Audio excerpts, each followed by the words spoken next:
Next topic है electronic configuration after discovery of 4 quantum number. अब बारी थी कि इलेक्ट्रॉन्स को अरेंज करें शेल और ऑर्बिटल के अंदर। तो this arrangement of electron in various subshell और orbital is called electronic configuration. या डिस्ट्रीब्यूशन और filling of electron in various subshell और orbital of an atom is called electronic configuration. इसके डिफरेंट रूल्स होते हैं, जैसे कि पॉलीज़िक्स-लुईयन प्रिंसिपल, होर्न्स रूल और अफबॉ प्रिंसिपल। लेकिन सबसे पहले इन पर जाने से पहले जनरल नोटेशन जिससे कन्फिग्रेशन को रिप्रेजेंट किया जाता है वो आपको बता दूं। दैट इज़ एन, एस और ये e, where n is principal quantum number. ये जो एन है ये प्रिंसिपल क्वांटम नंबर को रिप्रेजेंट करता है, यानी शेल को, principal quantum number shell.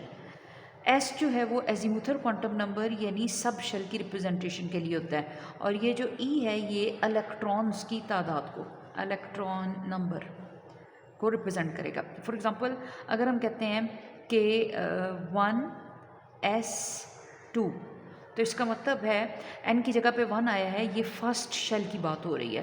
First shell में एस ये वाला एस सब शेल की रिप्रेजेंटेशन है और उसमें 2 इलेक्ट्रॉन को रिप्रेजेंट किया जा रहा है। इसी तरह अगर हम कहते हैं कि 3p6, तो थर्ड ये 3 जो नंबर है that represent third shell, p जो है वो p सब शेल को रिप्रेजेंट कर रहा है और 6 जो नंबर है that represent number of electron. तो जब कन्फिग्रेशन लिखी जाती है तो उसके लिए ये जनरल नोटेशन यूज़ किया जाता है। अब हम एक एक रूल को पढ़ेंगे, जिसमें सबसे पहले आ जाता है Pauli's exclusion principle. In 1925 Austrian physicist Wolfgang Pauli give first rule for distribution of electron in orbital, और उसने पहले अपने रूल के लिए स्टेटमेंट लिखी, no 2 electron in an atom can have same set of 4 quantum number.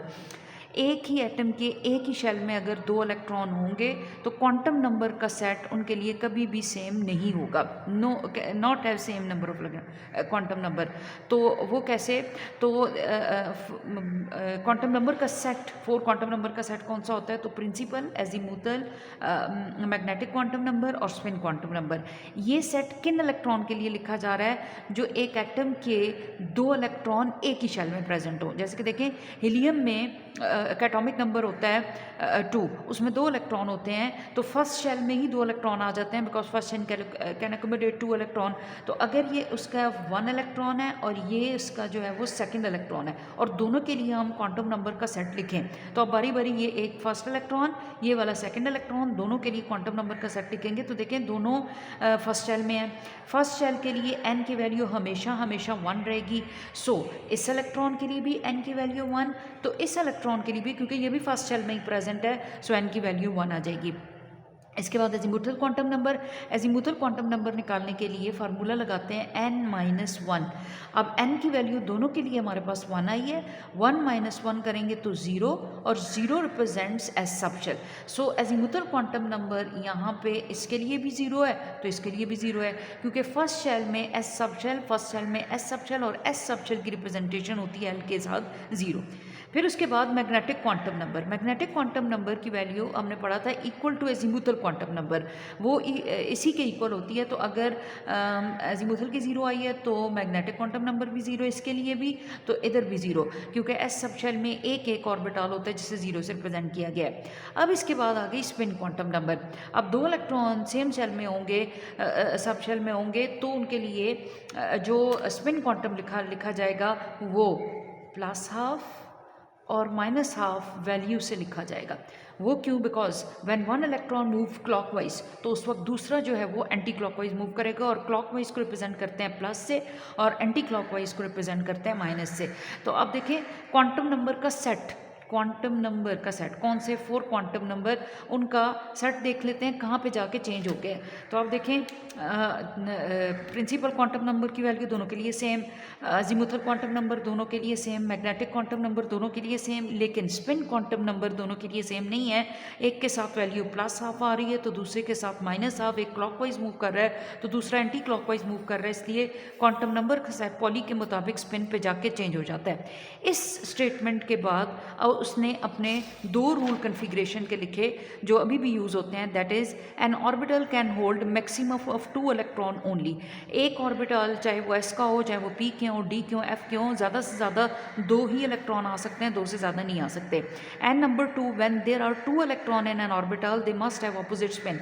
और जब आप 2 इलेक्ट्रॉन ले लेंगे और उन्हें ऑर्बिटल में लिखने की कोशिश करेंगे तो याद रहे एक को क्लॉकवाइज रिप्रेजेंट करना है तो दूसरे को एंटी क्लॉकवाइज, क्योंकि इनकी स्पिन ऑपोजिट लिखनी मस्ट है।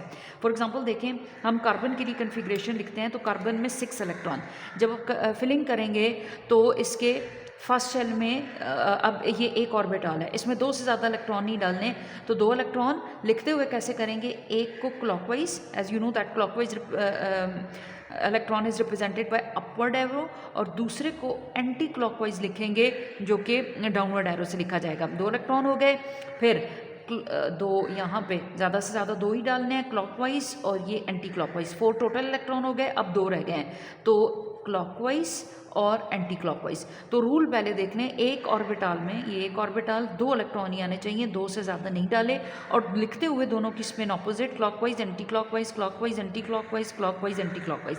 इसी तरह ऑक्सीजन 8, तो 1 2 3 4 5 6 7 एंड 8। इसी तरह नियॉन 10, 1 2 3 4 5 6 7 8 9 और ये 10 आ जाएगा। सो 10 इलेक्ट्रॉन की रिप्रेजेंटेशन। और जब आप रूल अप्लाई करेंगे तो अब आप लोगों ने कन्फिग्रेशन करनी है नाइट्रोजन 7 के लिए और स्कैंडियम 21 के लिए।